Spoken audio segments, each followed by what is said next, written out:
Have you ever felt like you're carrying the weight of the world on your shoulders? We often believe that holding on, being tough, and never forgetting is what makes us strong. But what if I told you that true strength, real power, lies in the exact opposite? Sometimes the most powerful thing you can do is to let go. Imagine a young man, let's call him Leo. Every single day, no matter where he went, he dragged a heavy, worn-out sack behind him. It was a constant burden, making every step a struggle. Inside this sack were stones, hundreds of them. Each one was carefully carved with a memory. The name of a friend who betrayed him, a mistake he made years ago, a missed opportunity that haunted his dreams. Words that were said to him, and words he wished he had said. The bag was his past, and he refused to leave it behind. His shoulders ached, his back was bent, and his spirit was heavy. He couldn't run, he couldn't jump, he couldn't even walk freely. The bag defined his every move. His friends would say, "Leo, why don't you just drop the bag? It's weighing you down." But Leo would just shake his head and clutch the ropes tighter. "I can't," he'd whisper. "This is a part of me." Forgetting would mean it never mattered. He believed holding on to the pain was a way of honoring his own history, a way of proving he was resilient. But resilience was slowly turning into a prison. One afternoon, exhausted and weary, Leo stumbled upon a quiet riverbank. There, sitting peacefully under a willow tree, was an old monk, his face etched with the calm lines of wisdom. The monk watched as Leo struggled to set his heavy sack down, the stones inside clattering loudly. The monk didn't judge. He simply asked, with a gentle voice that seemed to blend with the sound of the flowing water, "My son, why do you carry what no longer belongs to you?" Leo was taken aback. He looked at his bag, then back at the monk. "What do you mean?" "These are my memories, my experiences. I can't just leave them. I can't forget." The monk smiled, a kind, knowing smile. "Then you have chosen pain as your companion. You believe the bag is a part of you, but in truth you have made yourself a part of the bag." The monk then picked up a simple wooden cup, dipped it into the river, and handed it to Leo. "Hold this for me," he said. Leo, confused but intrigued, took the cup. It was light, filled with cool, clear water.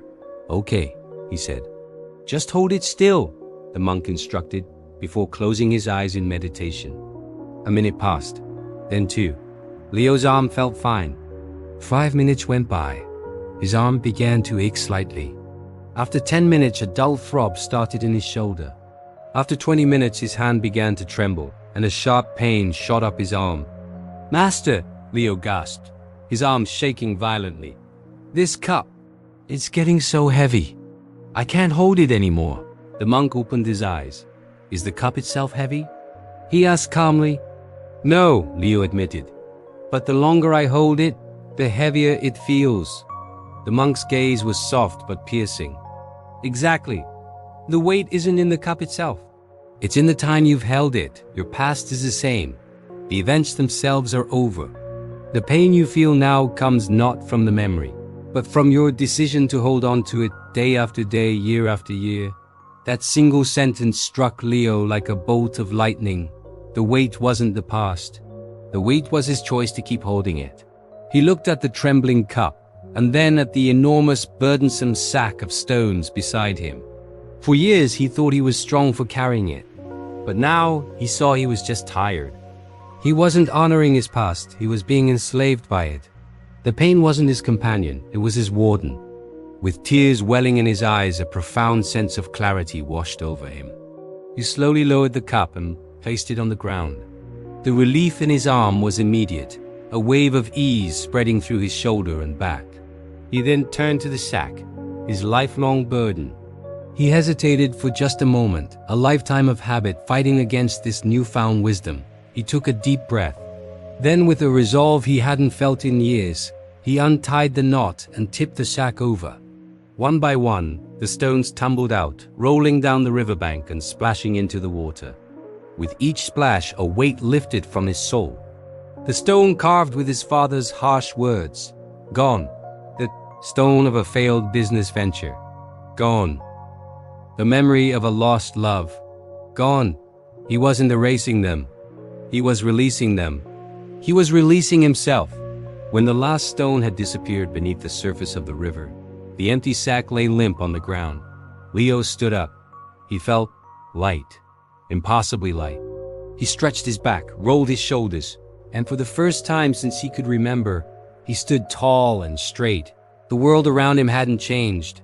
The river still flowed, the willow tree still swayed, the sun still shone, but he had.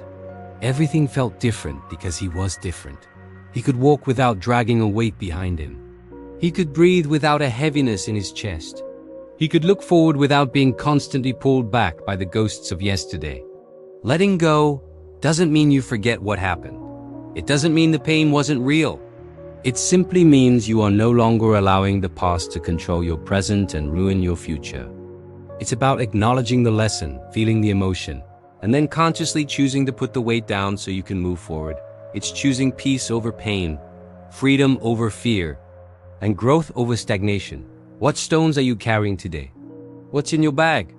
Maybe it's time to find a river, to take a deep breath and to let them go. Because your future is a beautiful, open road, and you were meant to walk it freely. Thank you so much for watching. If this story resonated with you, please give this video a thumbs up and share it with someone who might need to hear it. Don't forget to subscribe for more content to help you live a more meaningful life. What are you choosing to let go of today? Let me know in the comments below. See you in the next one.